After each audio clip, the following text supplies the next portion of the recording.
Thank you, Catherine. Right off the excitement of Germany's victory in the World Cup, I'm here with the soccer Don himself, the Commissioner of Major League Soccer, Don Garber. Don, thank you for joining us. It's good to be here. It's great to be here. Soccer World Cup, Germany's stunning victory against Argentina. Were you surprised by the outcome of the match and the World Cup as a whole? You know, I wasn't surprised. I think Germany was one of the favorites going in, and it was a great World Cup. You're almost exhausted when it's all over. There's so much soccer, but all that soccer is great for Major League Soccer. It's great for the game in the United States and in Canada. More coverage, more higher ratings, more interest than ever before. That's great for the sport. The league had 22 players in the World Cup, which is very significant. How do you plan on leveraging this momentum to build out the league? You know, as I was standing here with you, I noticed it's actually going on now, an ad that we're running. It's called It's Right Here. So we're basically telling all of our fans and anybody who loved the World Cup, if you tied up into the passion, if you were supporting Germany or Brazil or the United States, that game's right here.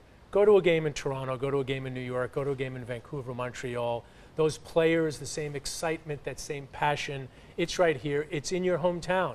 So take all that love of the game and translate into supporting your country, supporting your city, and supporting the league. That's the Division I league in North America.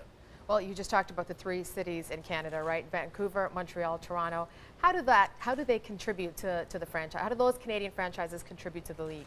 Well, you know, in many ways. I mean, Michael Bradley was one of the key signings in the history of our league. Developed in MLS, going overseas, performing well, being signed by Toronto. Those three teams are really important. I mean, Canada's a soccer country. Everybody loves the sport there. Those teams do very well. We've got great media partnerships there, great sponsorships and other commercial relationships. So Canada kind of represents, like it does in hockey in many ways, this great passion play for the sport. We're trying to take some of that and translate it in many ways into other markets here in the U.S. Last night in Seattle, 64,000 people in a game on ESPN2, Seattle versus Portland, the Cascadia Cup.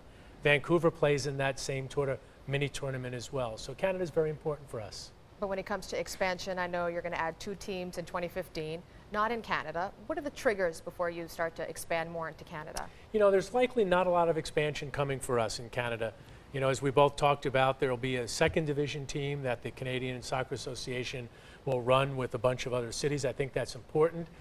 We've got a handful of markets here in the United States we still need to expand to. You know, we are excited about the U.S. making the World Cup for, I think it was the 5th consecutive time. Canada's got to make the World Cup, and we really need to have that country develop the kinds of players so that Canada can compete on the world stage. If that happens, like it happens with women's soccer with Canada, I think the sport will grow into even higher heights, greater levels in that country. But then do you think that will happen with this North American Soccer League, who's planning to build a national 7 teams in Canada? You know, I think it's a good start. You know, you need to have more professional soccer played. We only have 3 teams there. It's the Division I league, Major League Soccer. We've got our academy programs. We've got our stadiums built. We've got our markets laid out. The NASL coming in is a positive for the sport. I think it will be really positive for Canada.